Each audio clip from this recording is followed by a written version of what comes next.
Minister Matia Kasaija abandize kwigura hamizi genseke agimala water supply system omuyigombora rya Mugarama omu district ya Kibale agamaziro miliyoni 55 nagira ngo nkora hamwe n'abebembezi ba district ya Kibale no kwenda ngo amizi gahikeburuka yo muntu oryo mu district ya Kibale nukwe babase kwetungura mu makagabo. Area councillors for inform Kumaisha aho tujya kutunga akazi butura kushanga oli omuntobazi nkubayibiraho ntobazi muzurugemo tuwewire esini yeizire ate kindi mukwenda primary tukugaliya na zinu naitwe no munsa utukwata muntu ongera mwamana muwebale Amoni Rwakiza ori engineer kurugo ministry ya mizi hamwe n'ebyo bahangwa kandi orukora na Midwestern Umbrella Water and Sanitation nagira ngo bakwasibwe mu rumo go kureberera mizaga okureba ngo abantu batungo obuhereza bwa mizi burungi. In managing this water system,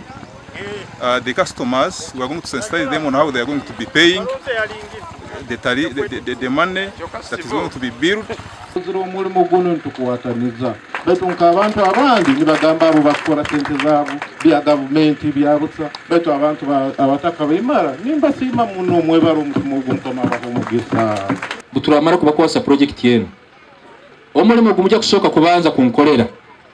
abantu mubegese ngire basoma mitazi. It is a problem. Babatura batungira mizaga nabagira ngo babire ne batambure ngendo ndingwa okutunga mizaga otireho no kurwara munonga abwa mizi mabi bingaitwa abacyara amaizi gabayire hara abana bayitumiti bose sabo kureta amaizi nibasanga leti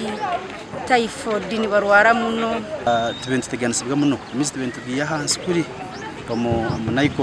naikondo bayitpande ubona ikondo zichifa atushanga ndifuno buzo bwinji munonga omurimo gukatandika omwaka gw'ebyesente gw'2021 kandi amizaga nagaza kwereza abantu bari kurenga emitwaro 3 n'ecweka okurwa mu murka gwa Imara omuyigombora rya Mugarama omu district ya Kibale amakuru agagasha kwa Thomas Tumwebaze.